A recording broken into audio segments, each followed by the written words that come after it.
जय झूलेलाल।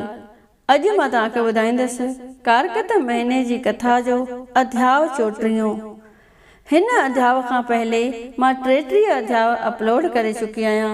तव्हां हिन अध्याय खे ॿुधण खां पहले उहे 33 अध्याय बि ज़रूर ॿुधजो। अचो त ॿुधूं अध्याय 34 कांदबनीअ ऐं पंजनि ब्राह्मणनि जी कथा। त सभई प्रेम सां चओ लक्ष्मी नारायण भगवान जी जय।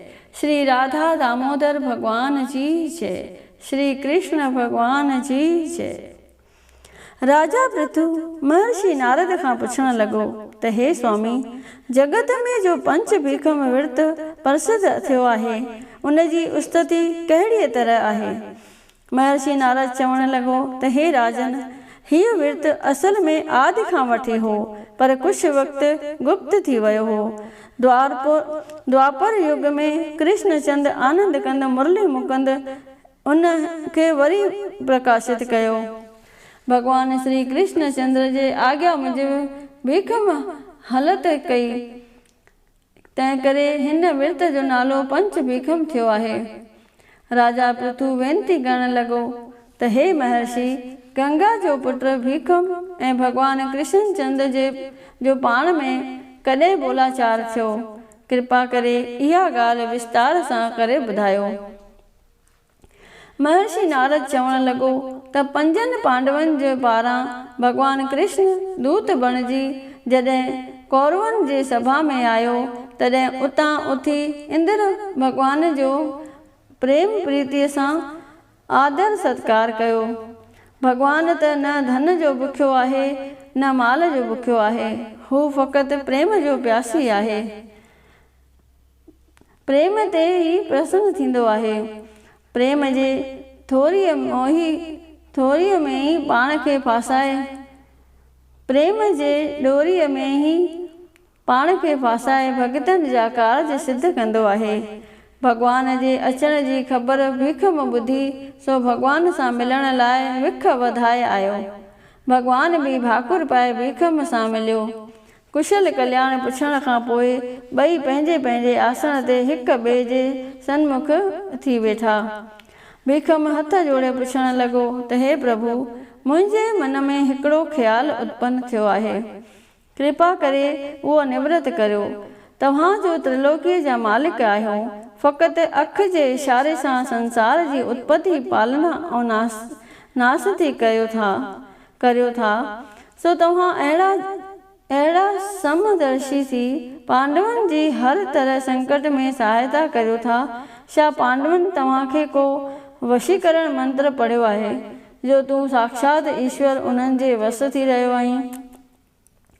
भीखम जो इहो अजीब संसो ॿुधी श्री कृष्ण भगवान चवण लॻो त हे भीखम, इन्हीअ ॻाल्हि जे पुछण जो हीउ वक़्तु न आहे। ईअं खणी सम्झ त मां प्रेम ऐं भक्तीअ जे वस थींदो आहियां। मां संसार में जेके विर्त प्रसिद्ध कया आहिनि उहे सभई भगत जननि जे छुटकारे वास्ते आहिनि। भीखम चवण लॻो त हे प्रभु, जंहिं धर्म करे तव्हां वशीभूत थियो था, कृपा करे उहो धर्म मूंखे ॿुधायो। श्री कृष्ण भगवान चवण लॻो त हे भीखम, प्राचीन समय में उज्जैन देश में हिकिड़ो ब्राह्मण खे 5 पुट हुआ। हिक जो नालो सुची, ॿिए जो नालो कवि रतन, 3 जो नालो दृढ़, चौथे जो नालो दांतु, 5 जो नालो हंस हुयो। हुननि 5 जो सुर कोयल जे कुकार खां बि वधीक वणंदड़ हो। 5 बालक वेद विद्या में होशियार, गंधर्व विद्या में ख़बरदार, माण्हुनि में मन खे मोहींदड़ वारा हुआ। हिक दफ़े मथुरापुरीअ में सुबीर राजा जी सभा ॾिसण लाइ रवाना थिया। जमुना जीअ जे पवित्र जल में सनानु करे उपवास रखियऊं। जमुना जी कहिड़ी आहे जंहिंजे स्पर्श करण सां सभई पाप भॼी पासो थियनि था। जिते कंस जो घातक भगवान कृष्ण गोपियुनि सां गॾिजी रासियूं रचाईंदो हो, मटकियूं फोड़ींदो हो ऐं मखण खाईंदो हो।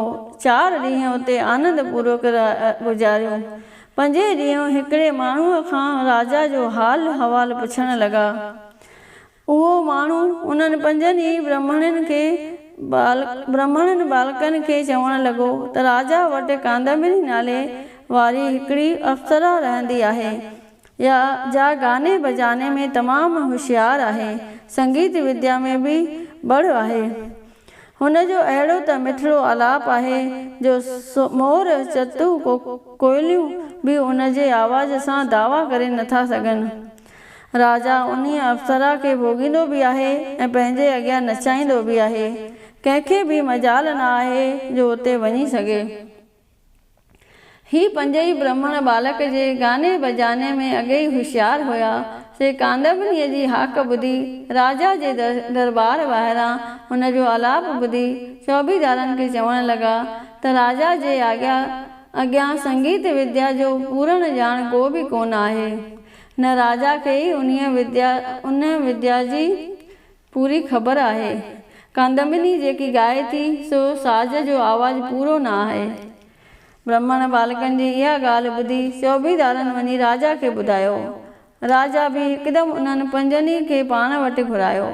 राजा खे आशीर्वाद ॾेई पंजई बालक आसन ते वञी वेठा। कादंबरी अप्सरा उन्हनि पंजनि खे संगीत कला में होशियारु ॼाणी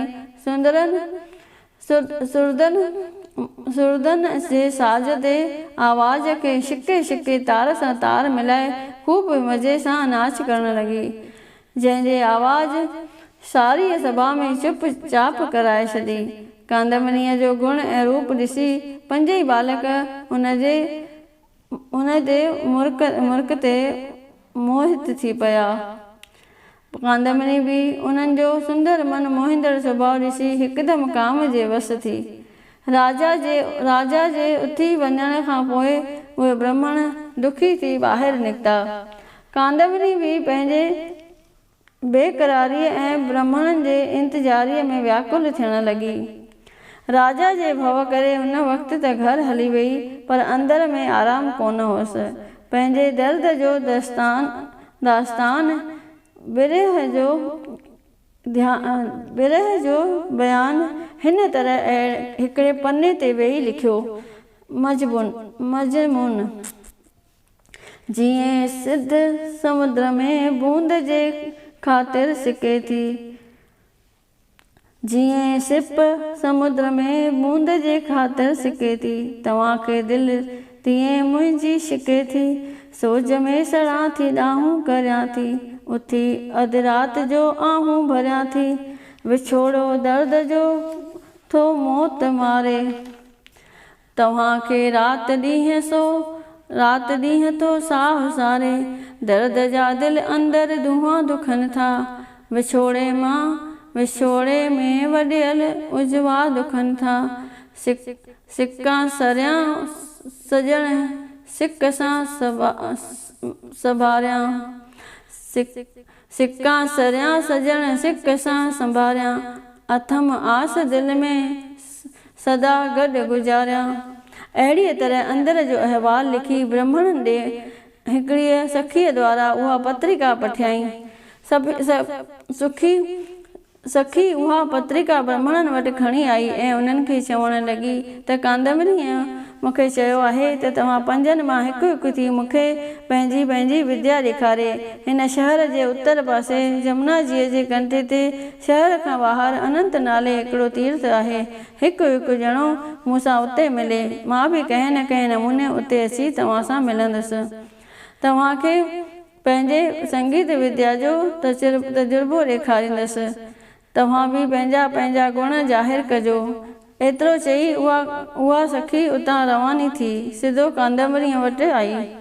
भॻवानु कृष्ण चवणु लॻो त हे भीखम, उन्हीअ वन में नेम अष्टक नाले हिकिड़ो ब्रह्मचारी रहंदो हो जो सदाई मुंहिंजी पूॼा कंदो हो। कॾहिं बि शहर में भिख्या पिनण न वेंदो हो। पंच भीखम नाले विर्त रखी मुंहिंजी स्तुति कंदो हो। पहिरियां ई कवि रतन ब्राह्मण उते आयो। उहो ॾींहुं एकादशीअ जो हो। एकांत में कादंबरीअ जो मनोहर मुखड़ो ॾिसण लाइ कवि रतन पहिरियां ई नेम अष्टक ऋषिअ वटि अची उनजी क्रिया ॾिसण लॻो। हुनखे ॾिसी पाण बि विधीअ सां पूॼा करणु लॻो। एतिरे में कादंबरी बि उते अची पहुती। मुनीअ खे नमस्कार करे कादंबरी बीणा हथ में खणी तमामु घणी प्रीति सां नचण ॻाइण लॻी। ब्रह्मचारीअ जो मन जीतियल हो, तंहिं करे कांदमनीअ जे नचण ॻाइण जो को बि असरु हुन जे मन ते न थियो। ब्रह्मचारीअ जे पवित्र संग करे कवि रतन जो मलिन हृदय बि शुद्ध थी वियो। उनखे कामदेव पंहिंजनि ॿारनि सां घायल करे न सघियो। कांदमनी ऐं कवि रतन सॼी राति गानो बजानो कंदा ऐं बीन वॼाईंदा रहिया। ॿिन्ही जो मन भॻवान जे भक्तीअ जे आनंद सां टिमटार थी पियो। ॿई प्रेम सां भॻतीअ में मगन थी विया। तंहिंखां पोइ मुनीअ छेणे जो अचमन कयो। कवि रतन बि उहो ई कयो। सुबुह थींदे ई कांदमनी राजा जे घर हली वई। ॿिए ॾींहुं कवि रतन शहर में आयो। सभई माल धन ब्राह्मणनि खे दान करे विरकत थी हलियो वियो। ईअं ॿिए ॾींहुं बारस जो सुची कांदमनीअ जे मिलण लाइ उन्हीअ वन में वियो। उते उन बि ब्रह्मचारीअ खे वेठल ॾिठो। भॻवान श्री कृष्ण चवण लॻो त हुन बि मुंहिंजी पूॼा कई। कांदमनी दस्तूर मूजिबि बीन खणी नाच गानो करण लॻी, पर तॾहिं बि सुचीअ जे मन में मुंहिंजी भॻती उत्पन्न थी ऐं भाव वांगुरु गऊंट जो अचमन कयईं। ब्रह्मचारीअ वांगुरु पाण बि पूॼाऊं पाठ करे विर्त रखण लॻो। मन खे इंद्रियनि जे विषय भोग खां रोके सभु माल धन साधन ब्राह्मणनि ऐं अतीतनि खे दान करे छॾियईं। पाण विरकत थी रहण लॻो त मनुष्य अजायो मोह माया में फासी मानुष्य जनम जहिड़ो हीरो ईअं ई हथां विञाए रहिया आहिनि। भॻवान जी भॻती भुलाए मृग तृष्णा जे जल वांगुरु हिन मोहिणीअ माया पुठियां डुकी दौड़ी सहकी रहिया आहिनि। हीअ दुनिया ई महा दुखनि जो कारण आहे। एतिरो चई हिकदमि तीर्थनि ते हलियो वियो। कांदमनीअ जे मोह में न फाथो। तंहिं करे दुनिया जे चिंताउनि खां मन खे रोके हरदम भॻवान जी भॻती करणु घुरिजे। छो त हीअ संसार चइनि ॾींहंनि जो चुटको आहे। जेके हिते आया से नेठ खाई काल खपाया, के अॻे को पोइ लड़े वेंदा लोए। राति या ॾींहं धुकी धंधा पखीअ जीअं उॾी जावंदा। पघार ॾेई कुझु नई अंग पेट ते कमावंदा। तेरस ॾींहुं वरी टियों ब्राह्मण कांदमनीअ सां मिलण लाइ उते आयो। उहो बि पंहिंजनि ॿिनि भाउरनि वांगुरु वैराग वृत्ति धारे सभु धन माल दान करे तीर्थ यात्रा करण हलियो वियो। 14 ॾींहुं वरी चौथो ब्राह्मण कांदमनीअ सां मिलण लाइ आयो। हुन ब्रह्मचारीअ वटि आयो। ब्रह्मचारीअ जे हथनि जो ॾुधल गऊअ जो खीर पी उहो बि सांतवकी थी वियो ऐं कांदमनीअ जे रूप गुण जो को बि ख़्यालु न करे सभु धन माल दान करे उहो बि विरकत थी तीर्थ यात्रा करण हलियो वियो। पूरनमासीअ ॾींहुं वरी 5 ब्राह्मण हंस कांदमनीअ सां मिलण लाइ आयो। उन्हीअ खे बि ब्रह्मचारीअ जे संग जो रंग चढ़ियो। पवित्र जमुना जीअ जे जल में सनानु करे आवरे जे हेठां वेही पितरनि जे निमित श्राद्ध कयईं। ब्रह्मचारीअ बि ईअं ई कयो। भॻवान श्री कृष्ण चवण लॻो त कारकत जे महापवित्र ऐं सर्व सुखदाई महीने में जेको मनुष्य आवरे जे वृक्ष हेठां वेही दान पुण्य स्नान ऐं मुंहिंजो पूजन करे थो, ब्राह्मण खे भोजन खाराए थो, तंहिंखे किरोड़नि अश्वमेध यज्ञनि जो फल मिले थो। उहो वरी संसार जे जनम मरण जे चक्र में नथो भिटके। कारकत जे महीने में आवरे जे छुअण ऐं मुख में रखण सां देह पवित्र थिए थी। पूजन करण खां पोइ हंस उन ब्रह्मचारीअ जे भरिसां अची वेठो। भॻवान कृष्ण चवण लॻो त ब्रह्मचारीअ खे मुंहिंजी पूॼा कंदो ॾिसी हंस बि मुंहिंजो पूजन कयो।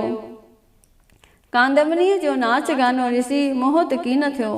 ब्रह्मचारीअ जे हथनि जी विलोड़ियल ॾही खाई आनंदित थियो।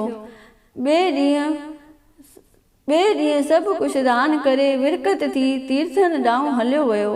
होॾांहुं राजा खे जॾहिं ख़बर पई त कांदमनी विष्णुअ जे मंदर में वञी ख़ूब नाच गानो कंदी आहे, तॾहिं उनखे अॻिते ॿाहिरि निकिरण खां रोकियईं, जंहिं करे हूअ वरी मंदर में वञी न सघी।